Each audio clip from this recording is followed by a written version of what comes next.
warahmatullahi wabarakatuh. Perkenalkan, nama saya Carolina Alfitri Podomi. Saya dari kelompok 4 ingin menjawab pertanyaan dari Fitriani dari kelompok 3. Perubahan fisik atau psikis pada masa akhir anak-anak yaitu meliputi perubahan tubuh.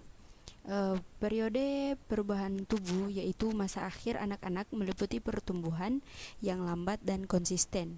Masa ini adalah suatu periode tentang sebelum pertumbuhan yang cepat menjelang masa remaja. Di antara aspek-aspek perubahan penting tubuh di dalam periode perkembangan adalah aspek-aspek yang berkaitan dengan sistem rangka, sistem otot, dan sistem keterampilan motorik. Berikut mencakup tentang sistem-sistem rangka dan otot, yaitu selama tahun-tahun sekolah dasar, anak-anak bertambah rata-rata 5 hingga 7,6 cm setahun, sehingga pada usia 11 tahun tinggi rata-rata anak perempuan 147 cm dan tinggi anak laki-laki 146 cm. Kaki anak-anak menjadi lebih panjang dan tubuh lebih kurus selama tahun-tahun pertengahan dan akhir masa anak-anak. Berat badan anak-anak bertambah rata-rata 2,3 hingga 3,2 kg per tahun. Berikut ada keterampilan motorik. Selama pertengahan dan akhir anak-anak, perkembangan motorik anak-anak menjadi lebih halus dan lebih terkoordinasi daripada masa awal anak-anak. Misalnya, hanya seseorang dari 1000 anak dapat memukul bola tenis melampaui net pada usia 3 tahun. Memukul bola tenis melampaui net pada usia 3 tahun, tetapi pada usia 10 atau 11 tahun kebanyakan anak-anak dapat belajar bermain olahraga, berlari, memanjat, melompat tali, berenang, bersepeda, dan meluncur. Hanyalah sedikit dari banyak keterampilan fisik yang dapat dikuasai oleh anak-anak sekolah dasar. Itulah jawaban dari saya. Wabillahi taufiq wal hidayah. Wassalamualaikum warahmatullahi wabarakatuh. Assalamualaikum warahmatullahi wabarakatuh. Saya Muhammad Falun Panto dari kelompok 3 ingin menjawab pertanyaan dari Sri Wahyuni, yaitu berikan contoh apa yang dimaksud dengan mencakup pemberian primer pada pertimbangan kesejahteraan kelompok. Yang pertama ada penyesuaian pribadi. Penyesuaian pribadi adalah kemampuan individu untuk menerima dirinya sendiri sehingga tercapai hubungan yang harmonis antara dirinya dengan lingkungan sekitarnya. Yang kedua adalah penyesuaian sosial. Setiap individu hidup di dalam masyarakat. Di dalam masyarakat tersebut terdapat sebuah proses saling mempengaruhi satu sama lain, saling silih berganti. Dari proses tersebut timbul suatu pola kebudayaan dan tingkah laku sesuai dengan sejumlah aturan, hukum, dan nilai-nilai yang mereka patuhi demi untuk mencapai kesejahteraan primer pada kelompok. Baiklah, itulah jawaban dari saya. Wassalamualaikum warahmatullahi wabarakatuh. Baiklah, saya Fatia Kamsia dari kelompok 3 akan menjawab pertanyaan Susanti Mokodompi dari kelompok 1. Pertanyaannya, ada beberapa anak-anak tidak bisa lepas dari masa anak-anak awal sehingga mengalami keterlambatan masuk pada masa anak akhir pertanyaan Susanti, apakah faktor-faktor yang memperlambat masuk pada masa anak-anak akhir? Baiklah, saya akan menjawab, yaitu pertama, 1, penyakit. Penyakit selama masa pertumbuhan dapat mencegah anak mencapai potensi fisik seperti tinggi badan, berat badan, hingga kematangan seksual yang normal. Pada beberapa kasus, pertumbuhan yang terlalu lambat atau terlalu cepat mengindikasikan adanya permasalahan dengan kelenjar hormon seperti kelenjar pituitari yang menghasilkan hormon pertumbuhan tulang dan jaringan. Yang kedua, kurangan gizi. Gizi yang buruk merupakan penyebab 1 atau 3 kematian anak di seluruh dunia.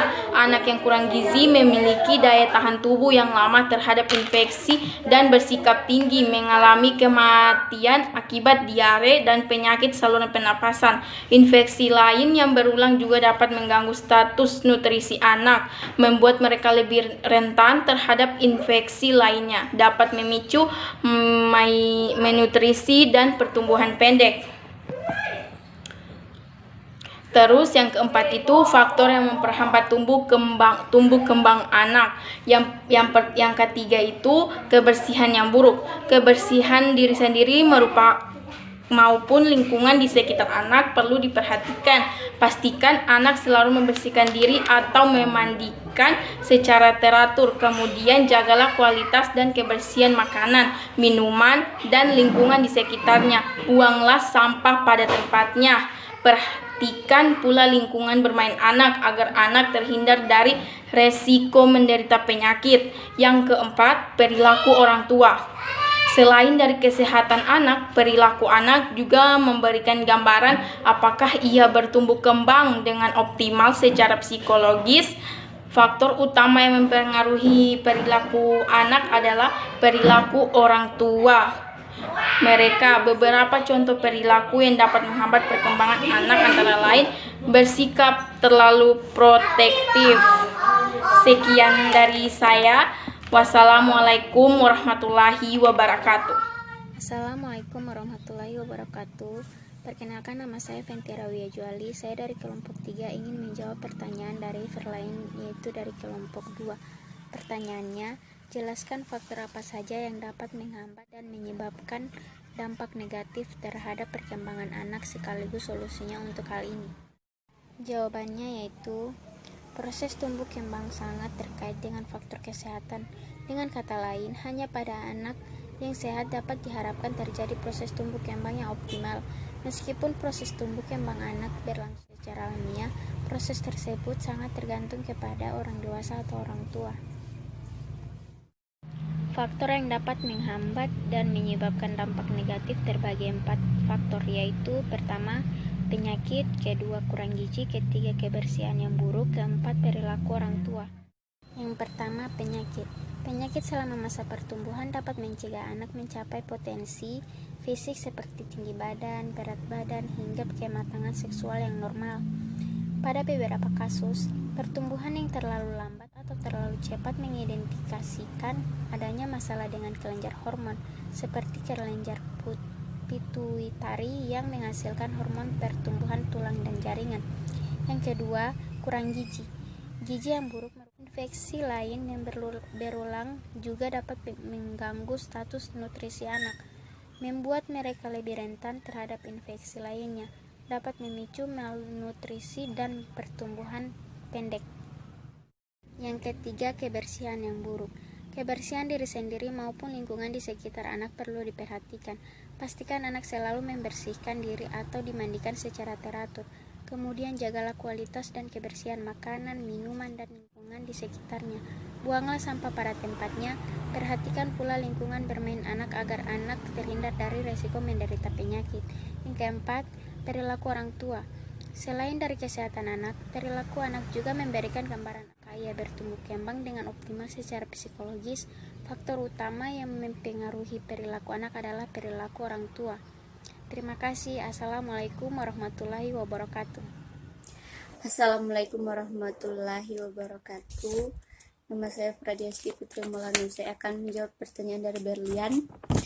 Jelaskan perbandingan tubuh yang terjadi dalam perkembangan fisik pada anak-anak akhir dan masa awal anak-anak. Jawabannya adalah perkembangan fisik anak dimulai dari otot tubuh yang bertambah kuat dan diikuti dengan gerakan yang terkoordinasi secara bertahap. Hal ini merupakan proses awal tumbuh berkembang. Untuk usia perkembangan anak berikut ini tahun usianya. Pertama, perkembangan fisik usia anak 1 tahun atau 12 sampai 24 bulan. Yang kedua ada usia 2 tahun, yang ketiga ada usia 3 tahun, yang keempat ada usia 4 tahun, yang kelima ada usia 5 tahun, dan yang terakhir ada usia 6 tahun. Itulah jawaban dari saya.